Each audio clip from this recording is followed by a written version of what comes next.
Hello, I'm your imaginary friend, and tonight I'd like to read to you a poem by Walter de la Mare. This is called The Listeners. "Is there anybody there?" said the traveler, knocking on the moonlit door, and his horse in the silence champed the grasses of the forest's ferny floor, and a bird flew up out of the turret above the traveler's head, and he smote upon the door again a second time. "Is there anybody there?" he said. But no one descended to the traveler. No head from the leaf-fringed sill leaned over and looked into his grey eyes, where he stood perplexed and still. But only a host of phantom listeners that dwelt in the lone house then stood listening in the quiet of the moonlight to that voice from the world of men.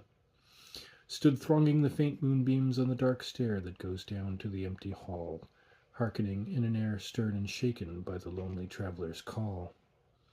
And he felt in his heart their strangeness, their stillness answering his cry, while his horse moved, cropping the dark turf neath the starred and leafy sky.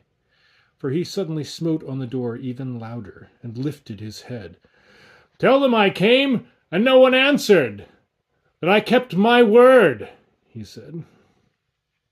Never the least stir made the listeners, though every word he spake fell echoing through the shadowiness of the still house from the one man left awake. Aye, they heard his foot upon the stirrup, and the sound of iron on stone, and how the silence surged softly backward when the plunging hoofs were gone.